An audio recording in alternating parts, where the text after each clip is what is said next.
Hello, I'm Kylabursey and welcome back to Hikylabur, where I'm realizing my potential while protecting my mental on this beautiful day. Today is Martin Luther King Jr. Day. I've chosen a great release schedule to where every day has been something special almost.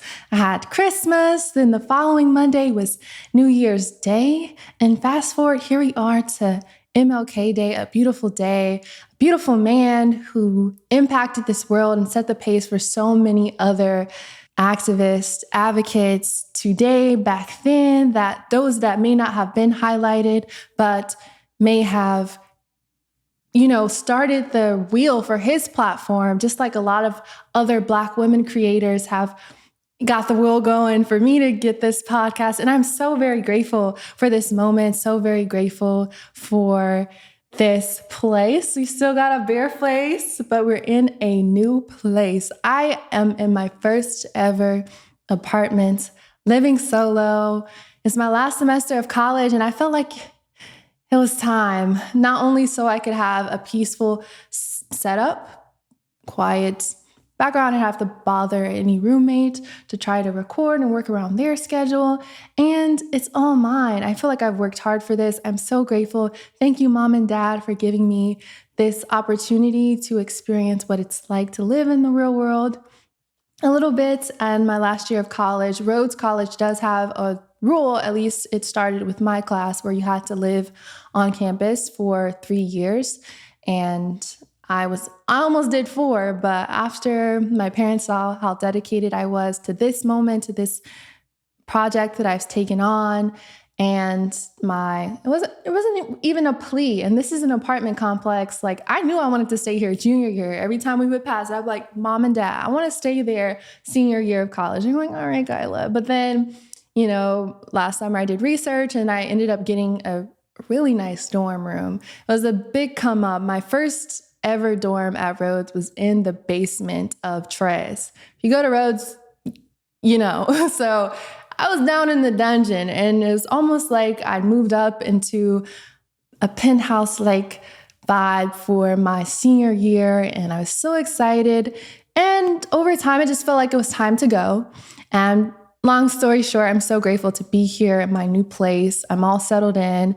You can't tell because I decided to go with the same setup. I was going to set up an art wall, highlight some of my pieces, local pieces from Nashville that I've gotten.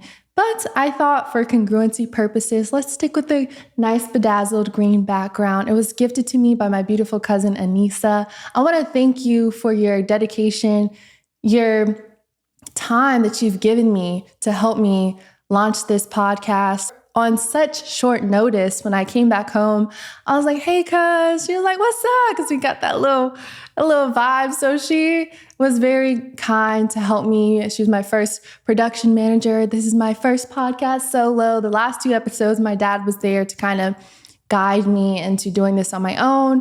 I didn't want to be the podcaster with the headphones and the mic. I felt like that was too generic. I want to be traditional, but I want to be the only one like me. This is Hikylabur. I'm not trying to be like anyone else. So I'm in a new location. Thank you, Mom and Dad. I'd also like to thank Aunt Jean and Uncle Gary. This moment is for gratitude. If you haven't caught on already, I thank you for lending me your condo, your empty condo, their empty home that they hadn't even got a chance to settle in yet. And they were like, sure, Kyla, go ahead and set up and make it yours. And they are also people that contributed to my equipment. It was helpful that Christmas was right there, but they didn't have to. Some of this podcast, I will probably make a video for anyone interested on how I started my podcast, my equipment.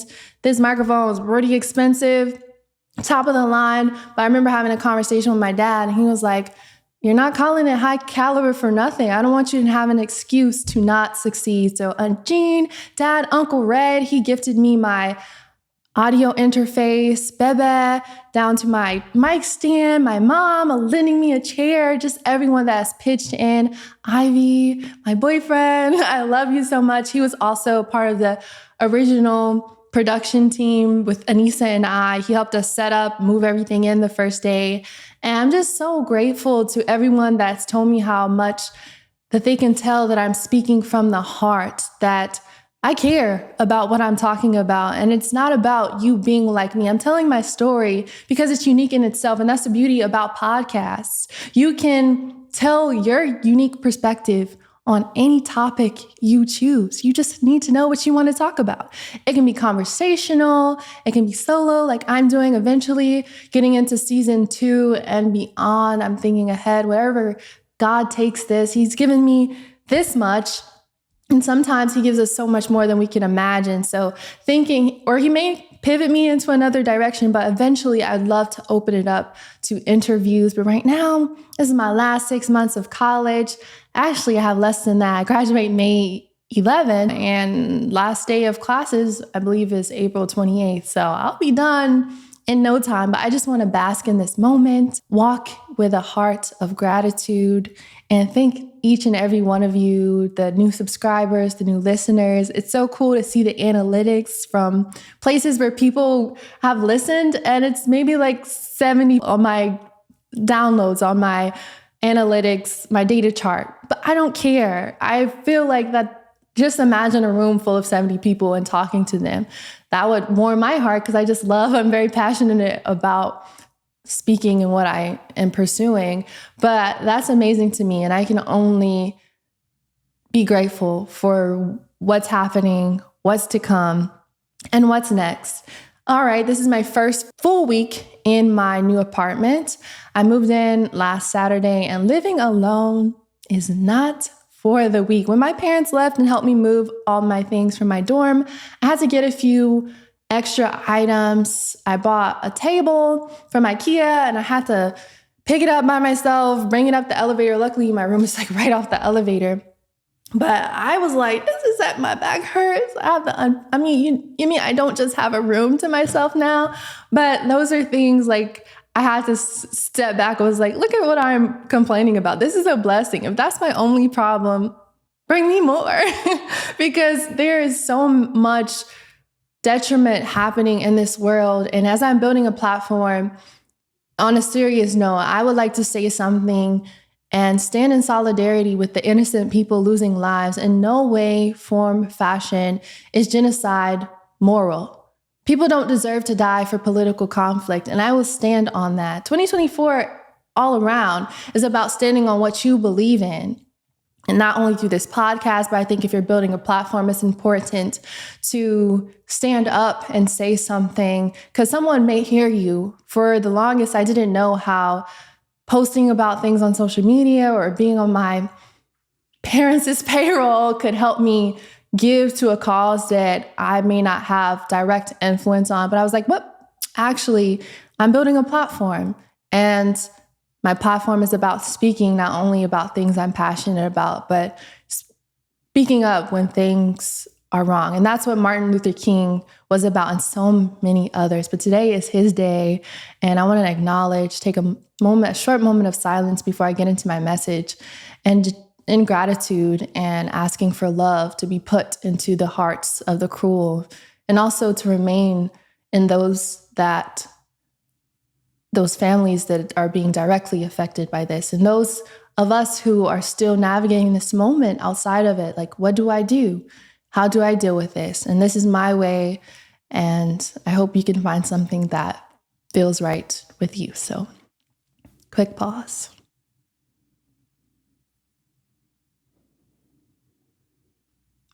There's beauty in silence at times, and I'm grateful that I did that. I didn't know how that was going to flow out of me, but I just went forward and thought I should say something. So yeah, let's do this. This episode is entitled Eagles Fly Alone. In kind of the wake of the moment where I'm doing my first podcast production alone, and I'm living alone now, and I'm about to graduate college with less than 5 friends, and speaking on how I found comfort in it in a different way, telling you a deeper story about my college experience. That is also what this podcast is about, is telling you about my college experience. So if you're a freshman, you're about to go to college, or you're in college and can resonate, I hope you can find some meaning in my stories. So I'm looking at my list. I've done my shout outs. I'd also like to thank, before I get deep into Eagles Fly Alone, let me thank my professors, Mr. Eric Matthews and Steve Sajica. I took their class last semester, Entrepreneurial Mindset and Intro to Entrepreneurship. That one was taught solely by Steve, and that was the one I was supposed to take solely, but then I overheard and also read in a newsletter that we had a new entrepreneur in residence, Eric Matthews. And I didn't know who he was, but I was like, that sounds very awesome. I wish I could be part of that. But then one day after Steve's class, he mentioned, oh, me and Eric have this new class where this is the inaugural version, and we're looking for more students. And I went up after, I was like, hey, can I join your class? And in the class, we were tasked to build a business venture. And I wanted to make a journal business because I'm so passionate about journaling. As the first episode, I came out the gate with my journal from freshman year. And the idea was to kind of have it's funny, IKEA for journals, build your own journals or take home the materials with you. Because the problem that I had when I go to get my new journal, I would have to have trade-offs, unless I ordered it online, of course. But I like the experience of going to buy a journal. It just does something to me. That's a form of self-care. I like to go pick it out, fill the pages.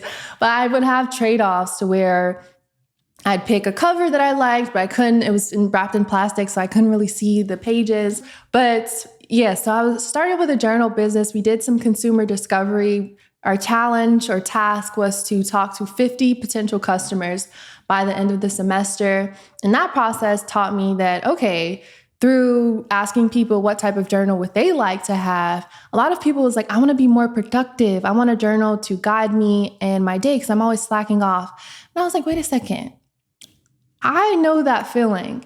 And when I was in this moment of my life, especially when I was a student athlete, because I wasn't used to playing college golf, being a college student, and then by the time I'm out of practice, out of class, it's time to study. It's time to do my homework. And I would go to sleep while doing my homework, and I would be so upset with myself. I was like, Kylie needs to be more disciplined. No, I was just tired. So I moved from that, and especially as my TED Talk was coming up, I was like, people need to know that it's okay to not be okay. I know mental health is being more socially accepted, but it's still that, okay, now go deal with it in therapy. But my therapy sessions are only 50 minutes long. And what do I do outside of that? Before therapy, all I had was a journal. And so I would spend time grappling with my thoughts. Are my feelings valid? This is how I feel, and this is why I think I feel that way, but am I supposed to be feeling this? Is it okay to be upset because someone stood me up or someone told me they were going to do something for me and they did it? Just for examples. But I didn't know how to navigate my experiences, and therapy was helpful. And also the idea of wanting to voice this to people. I sat down with Eric one day and Steve separately, telling them that, okay, I'm in my senior year. I'm about to start applying to jobs, but I'm really passionate about telling people what's available to them. We are limitless beings, and I don't think my peers get that. I've heard so many people say, I want to do this, but my parents told me no. They told me to major. I couldn't major in a humanities, or that's not a real job. Luckily, gratefully, I have parents that are very supportive of what I want to do. From professional golfer to nurse practitioner, they may say things along the way, but look at me, they will set me up to be in a position where I can succeed. There's no excuse. When it came to golf, my dad fronted me new clubs. He put me in all the lessons. He said, I don't want you to have no excuse to not succeed in something that you want to do. The same thing goes for this situation I'm in now. He sat me down and was like, okay, what do you need for your place? What do you need for your podcast? Do you have everything you need? Because I don't want the only thing that's going to get in between you and your goals is you.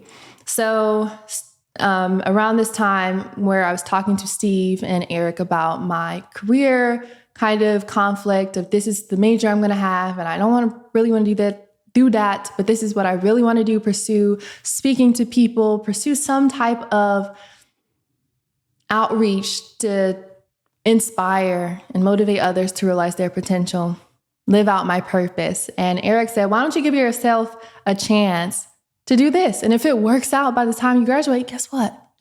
You don't have to apply to jobs. That's your job. That's your career. Everything that happens, you don't just have tech startups. This is a podcast startup. This is a high caliber engagement startup. This is a startup towards where I want to go. And it can be successful, and it can be something that I can pivot from and learn from and take in another direction. But I thank them specifically because I didn't think directly at the beginning of the semester, or even at the middle, that I was going to be doing a podcast and wanting to pursue it full time and do speaking engagements for a living. I knew it was kind of possible because there are a lot of motivational speakers that inspire me. And I just think that that's another thing that I like to do, be a representative, a young representative, a positive representative. So they gave me ideas of making content of some sort, but I have like a love-hate relationship with social media. Although I'm increasing my social media presence as I've changed my perspective to view it as a tool to help me rather than my previous habits where I noticed my self-confidence, like personal type of challenges where I would feel like I had to look a certain way because of the women showing up on my timeline or the people that my friends deem are beautiful through showing me or whatever. But now I view it as a tool to connect with other people and get my message out there. And so by the end of the semester, I settled on, we had an investor pitch deck that we had to do. We wrote a business plan. We did a business model canvas, an executive summary on how are you going to bring your business venture to life. And one of the highlights of this business venture is that I could do it right now. So I had a plan. And like I said, I wanted to execute that business plan because this semester I'm in internship to entrepreneurship where you're supposed to take your business plan and make it come to life. But I was like, I'm not waiting until the semester starts. I want to show you what I can do according to this plan right now. I'm going to start now. And thankfully, the people and opportunities, the stars started to align to help me get this and bring it to life. And here I am now starting the semester. I'm so excited to share the growth that I've had over the semi-short, it was almost a month, but it was still a short amount of time to get done what I got done. And I'm so proud of myself. I will say it because I think humility is important, but you also need to hear yourself say, I am proud of you, because we are our number one critic. And like my dad said, sometimes we can hinder ourselves from getting where we need to go. So let's get into what do I mean by Eagles Fly Alone. I came into college from a fresh new school, the private school, and I left there with barely a few friends. I mentioned earlier, I transferred from a school where I had a lot of friends, but even then, some of my peers didn't understand why I wanted to transfer. They thought, oh, you thought you were better than us, whatever it was, the disconnect that happened. I also started dating my boyfriend around then, so I started spending more time with him rather than my friends. So all things considered, I was already struggling with making friends when I came into college. Then I told you I started amidst COVID. That added another semi-hindrance because I don't want to blame it all on COVID, but it was hard to make friends through Zoom. And then when I got to campus, I mentioned that I had the golf team. I think I only had one in-person class, and I made one friend. We were cool then. We'd ride together back and forth when it was cold. I was like, hey girl, you want to ride? I don't want you walking in the cold. And that was kind of a cool, I guess, acquaintanceship. But she's still kind. We still say hey to each other when we see each other on campus. But I mentioned that I'm leaving college with less than 5 friends. And freshman year, if I would have heard myself say that, I was like, what is wrong with you? What have you not done? Have you not lived? And I think I've lived, but I've also made the decision to place my time in different areas. I didn't necessarily go to parties. I don't think I've been to one college party. It was an NPHC by the Black fraternities and sororities threw it. And I went one year. I think it was sophomore year. And my roommate and I that I went with were so introverted. And we were like, are you ready to go? So that was my real college party that I went to. And I had a few experiences But my college experience is more about career development. I would rather go to the library. That's probably where I see most people on campus, and that's probably where I'll see them mostly now, unless I'm in class. But freshman year where I was at, I thought that I needed to make friends in order to have a fulfilled college experience. So I put myself out there a little bit, had a few hardships where I'd hang out with some people where I felt like they stood me up, and it was rough, but that was a little challenging. And then I can't say that I haven't made friends along the way, but what I have done is I've made a senior friend each year. And by the time this year was over, they were gone. And so I haven't really had a friend. Let me define friend for you, where it's like, hey girl, come over here. Let's go to a party together. Let's hang out. It's been mostly like classroom friendships or occasional lunches, and I'm completely fine with that. But I remember freshman year, I wanted to pledge a sorority. I think it was a blessing that I got denied for whatever reason. But the main reason I wanted to do it was for friends, for acceptance. I admired that sorority for their mission statement. I made sure I did my research. I have a couple family members in that sorority, but I feel like deep down I was joining it for the wrong reasons. And all throughout my life, I had this ideology in the back of my head. I think maybe it was from like watching Disney Channel or the media, that you always, when you're in school, whatever setting you were in, you would make a best friend. And so I was looking for that throughout middle school, and I made best friends. And some of those friends that I had from my childhood or even my early high school days are coming back in my life now as we're adults and just really growing up. But I think over time, my urge to fit in with people in different groups, as you can hear some of my grappling in different episodes where I tell you about my self-image, may not have been there. But now I love my alone time. And I love that I have developed the most valuable friendship that there is, the friend within. And that's what a lot of people say. Talk to yourself as you would a friend. And once you're able to have that relationship with yourself, you can thrive in any situation because you're not looking for outside validation. You're not looking for those people to affect you in ways, because with any relationship you have, there are going to be ups and downs, whether it's a friend, platonic, romantic, whatever, but you rid yourself of that time of development with self when you constantly feel like you need to be surrounded by other people. And my dad growing up would say, Key, it's one of my nicknames. I have a few that we can get into. Another one I have is Wolf or Woofy. I think that's going to be an episode in itself. I'm excited for that one. But Key, you're an eagle. Eagles fly alone. I'm like, that what are you talking about? And then he told me this story called The Eagles That Thought They Were Chicken. It's a children's story, but let me sum it up for you. There was a farmer who was raising some eagles like chickens. And then an eagle came from outside of the farm and saw these little chickens, these eagles that thought they were chickens, doing everything that the chickens would do. So they couldn't fly. They were living as something else, something that they weren't, but their potential was greater.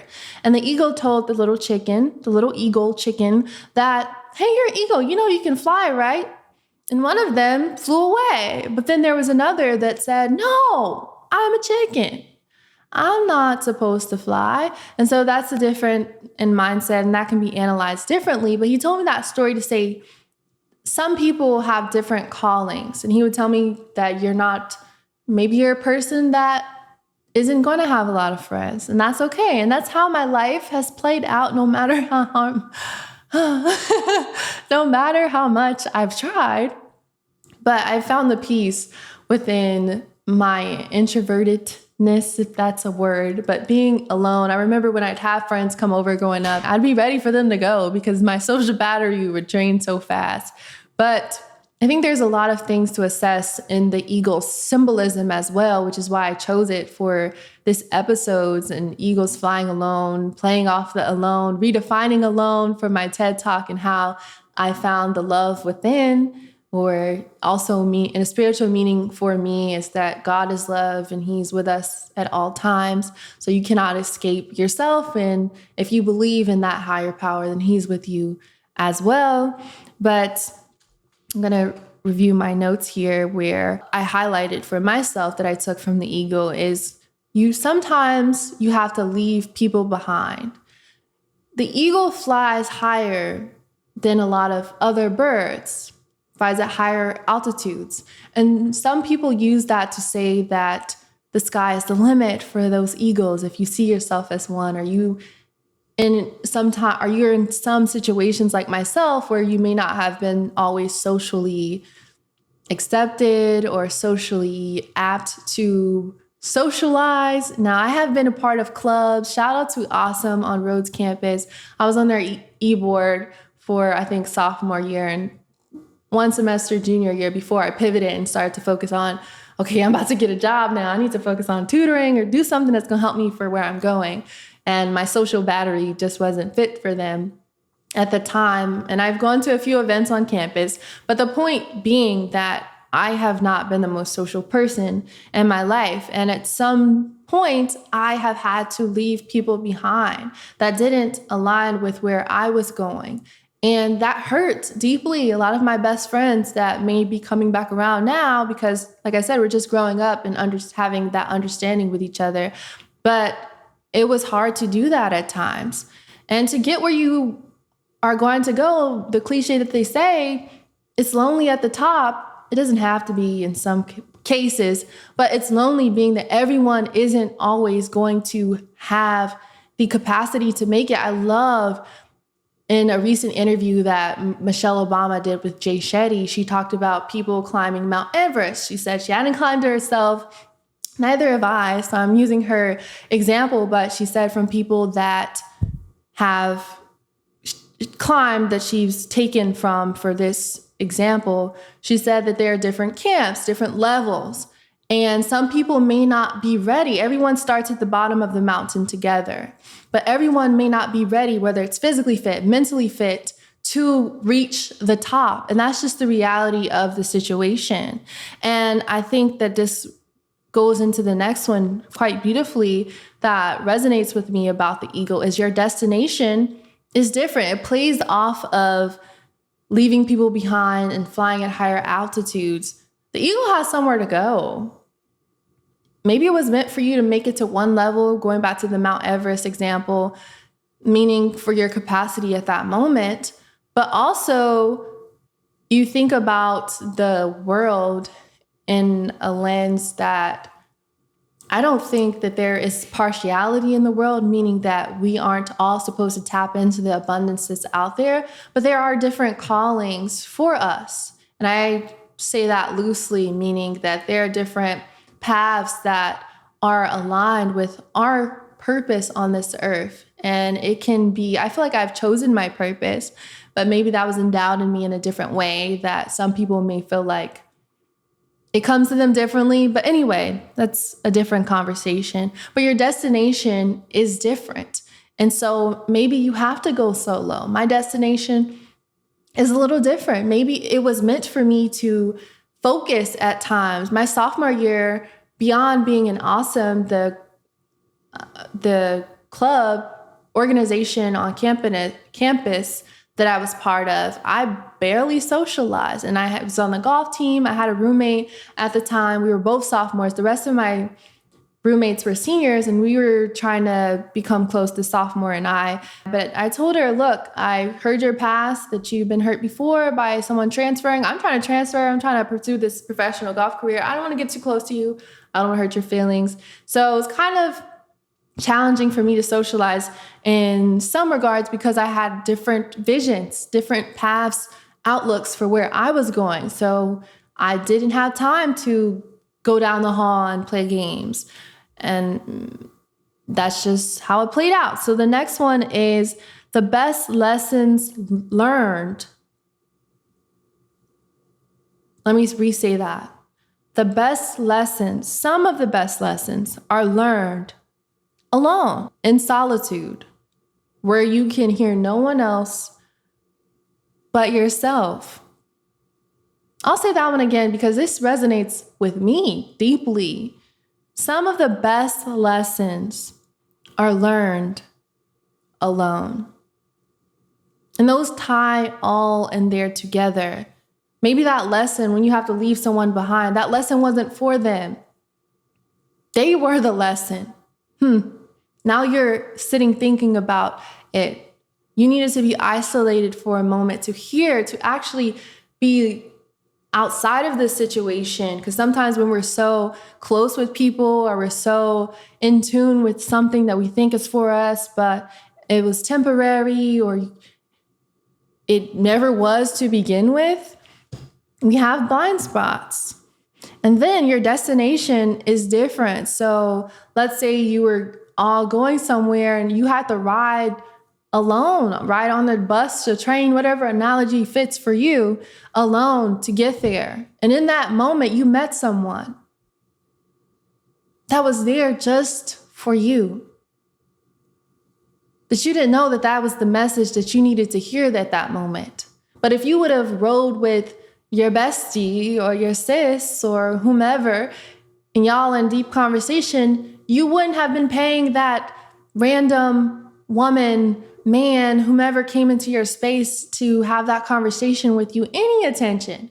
Because y'all talking about what happened on the Shade Room or on Sisters or whatever show that's got your attention at this moment. Because sometimes we can't hear things when we're surrounded by other people. And whatever moment you're in your life, and I'm in a place of peace, and that's the truth. I'm not exaggerating. I told you I made a friend that was a senior almost every year at school. Now I'm a senior, and I haven't really socialized within my class, so that kind of backfired on me. And I may go to some events, and I do have a couple of people, you know how you exchange hellos on campus, and you social media supporters. Like, I like her story because she cute, or she like my story because she's like, okay, she cute too. But it's not, as I defined friend earlier, where I'm going and hanging out with people. And people have invited me. I'm not going to say that they haven't. But I just was going different places at different times where it didn't have the social battery. And so me acknowledging that wasn't necessarily that something was wrong with me to where I could not make friends, or something was wrong with me because I didn't go party, or I didn't get accepted into the sorority, or I didn't go this direction. You know where I'm going, or trying to say, when comparing yourself to an expectation that may not be for you, one, or something that you may not really want. I enjoy my alone time. My recent roommate, we had a kind of conversation about company, and she was like, well, actually, Kyla, you don't invite anyone over, so that's not fair. And I was like, well, you're right. You're right. I enjoy them. This is a safe place for me. So hence I moved so I could have a completely safe place, given that my safety is protected in this building. But here is to the last few months of college where I can spend in solitude to think, to be grateful, to reflect, and to find peace with a friend, the newly found friend. I mean, we've been here together all this time, but I feel like I'm getting to know myself in new ways every day. And I'm so grateful for listening, actually, to that voice, validating myself. I have been in therapy, but she's taught me how to listen to myself. Often she'll repeat back what I said. Well, how did that sound, Kyla? I'm like, yeah, that didn't sound too good. That wasn't true. That's not true. I made that up in my head to make an excuse for myself. Like today, it's literally 1:27 a.m. I told my dad, I'm getting this podcast episode done by any means necessary. Like Malcolm X, I told him by any means necessary. And I've been going to bed late anyways, but kept coming up with excuses because this is my first time. I was like, I'll do it tomorrow.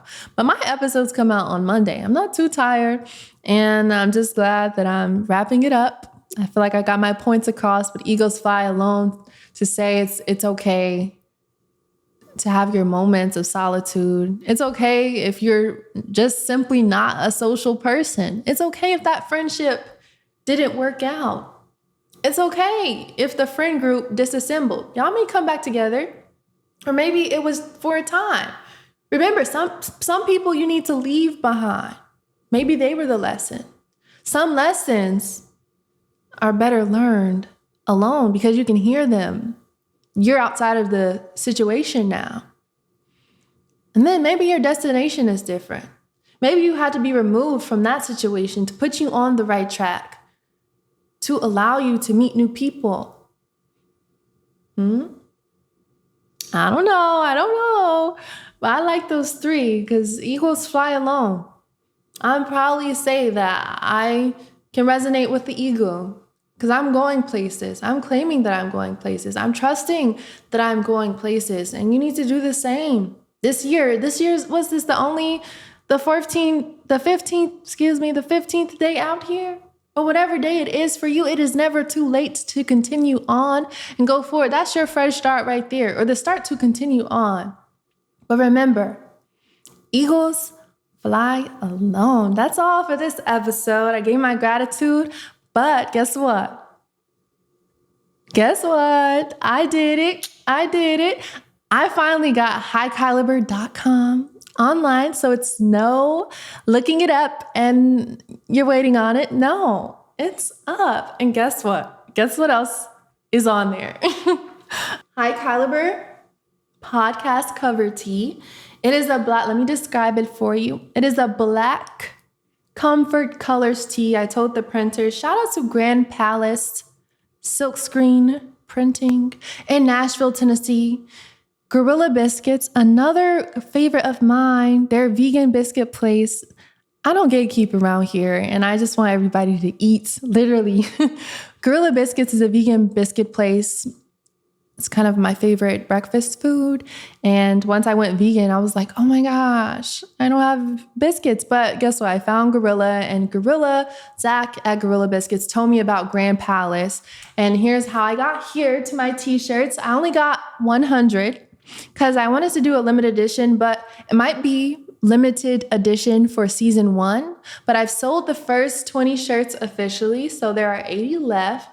And I'd like for you to think about this as a gift. This is a gift to you for sponsoring or donating to a good cause. A young woman who is pursuing her dreams, her last few months in college, trying to get her feet off the ground with this startup, her podcast. And if the passion speaks to you, I just ask, can you, in return, speak back to me and support Hikylabur and the direction it's going. I'd love to continue engaging with you all, whether it's on YouTube. My website now has an engage button where you'll see a form. You can book me as a podcast guest. You can book me for a workshop or as a guest speaker and put all the details there, and I'll get back to you. There's also a contact form on the bottom of the homepage where you can write me a nice note. Give me a question to answer on the podcast. Give me your feedback on the website. Something, but remember to be kind. Thank you. All right, so this is the podcast cover tee. Limited edition. It is me printed in red. I think I stopped my description because I was so excited to tell where I got them from. But yes, so just imagine the podcast cover tee, if you're listening to this on audio, as black. Yeah. And it has Hikylabur written in white. And my face, yes, my face is on the front. Don't worry. All of my merchandise won't have my face on it. But this picture is so significant to me because it was taken the summer after sophomore year. My cousin Anissa and I, my girl, we went to Puerto Rico, and it was the most freeing moment of my life. We were 19 in Puerto Rico by ourselves. I lost my wallet and everything. That was nothing but God. Because I was like, how can you lose a wallet? I don't even want to say where I lost it at, but how could you lose a wallet and get it back at this place? And I was just so very grateful. And I'm so proud of myself for I handled it like an adult. Old me would have cried, but I was like, I can't ruin this trip for cuz. So I'm going to handle this. We walked to the police station and they couldn't speak English. So we were doing the translator thing and I couldn't speak Spanish very well. So that was me too. But so we did the translator and eventually I got a call or text from the place I lost it from and I got it back. So this picture is me on the beach. You can't tell, but that's kind of why there's a beachy noise in the introduction theme song. And also it's kind of the waves moving because I was on the beach and the ocean represents freedom. It's vast, it's abundant, and it's very peaceful. And that's what I'd like this moment of listening to my podcast to be for you. So I really love your support on Hikylabur. Again, it's hikylabur.com to make it easy for you all. And please connect with me on my socials, also at Hikylabur. I am so grateful to those who responded to my Instagram story about behind the scenes content. Hopefully I can get something out to you soon with me setting my new setup up and answering any questions, because I think starting a podcast is relatively easy. The process, granted that the funds are in place to make it happen, but please ask me any questions. I would love to help. And I will see you in the next episode. I'm so excited. I'm so grateful. I hope you are too. And I will talk to you next time. Thank you.